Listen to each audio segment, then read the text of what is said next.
There's one. Oh, there's one. Golly. We got us one finally. It is big, whatever it is. Oh my gosh. Oh my gosh. Oh my gosh. When the weather is hot, the bass fishing can suck in lakes and in ponds. And whether you fish from a boat, primarily a kayak, or from the bank, one of the best ways to catch a bass is by fishing small creeks. And you can do this from a bass boat if you can get up into a creek, or you can do what I'm doing today and fish from the bank. So today I really want to talk about how to catch creek bass and just show you how much fun it can be. So stay tuned. It's gonna be a good one. Today I am fishing the Big Darby Creek in Ohio. It has a population of smallmouth bass, largemouth bass, and even some spotted bass in it. The great thing about creek fishing is that no matter where you live in the country, there's probably a small creek near you that has bass in it, and it's a great way to catch them during the summer. First part about creek fishing is finding a path down to the creek you are fishing. Okay. Oh gosh.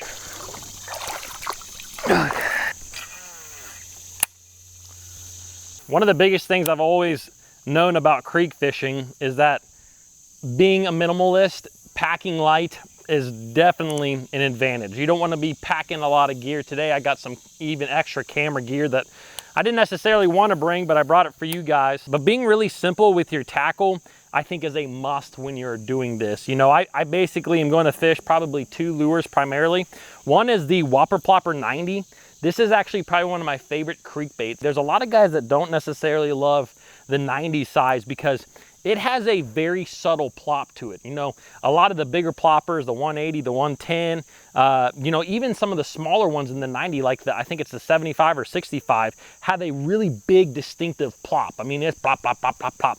But this one has a very subtle plop. And a lot of times when you are fishing in creeks like I am today, I actually like a subtle noise. You know, I don't have a lot of wind here. I don't have a lot of noisy conditions. So having a lure that is a little bit more subtle, it really tends to do a lot better. So the Whopper Plopper 90, it's one of my favorite baits. The other bait that I have tied up is actually just like a Ned rig. Everybody knows how effective a Ned rig is, and it is a great little creek bait.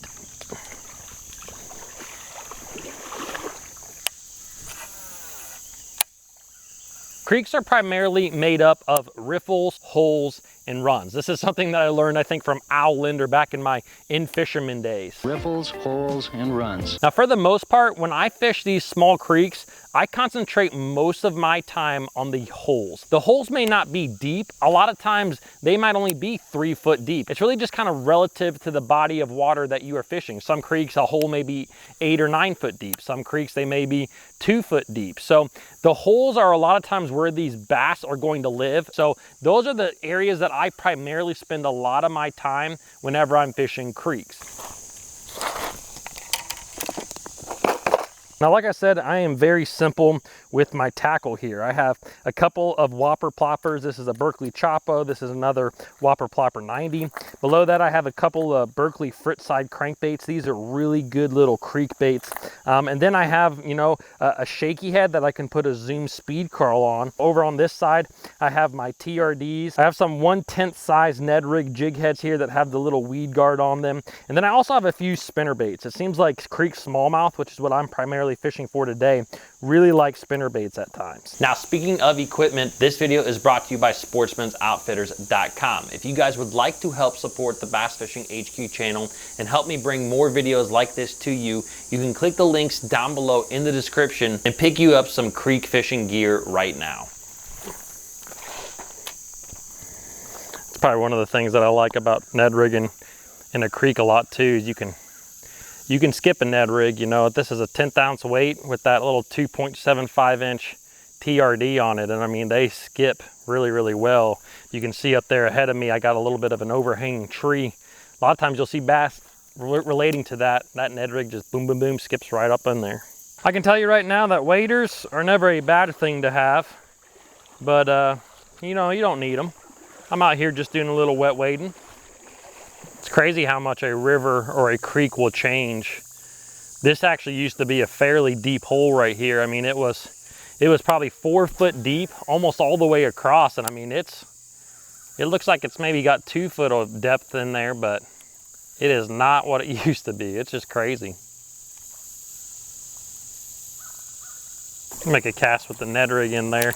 I can't tell how deep it is. Kind of looks like maybe it's a couple foot deep. I mean, like I said, it doesn't have to be too deep. Getting all my equipment all muddy. Yeah, it's shallower than I thought. A lot of this stuff used to be like 3 foot, 4 foot, 5 foot, 8 foot holes. And now, I mean, it's not even to my kneecaps. You know, one of the biggest things when it comes to fishing creeks is I'm not wasting much time in an area. These fish usually bite pretty quick. I'm making a couple casts into an area. If they don't bite, I just keep on moving. You'll find little wads of them here and there.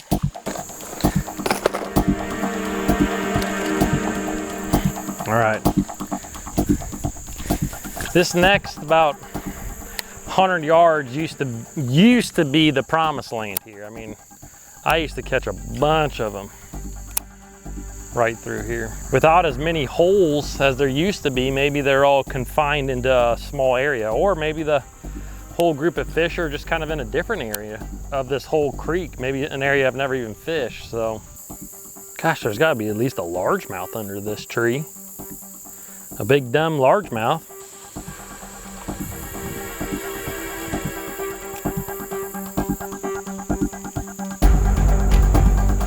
There's one. Oh, there's one. Golly. We got us one finally.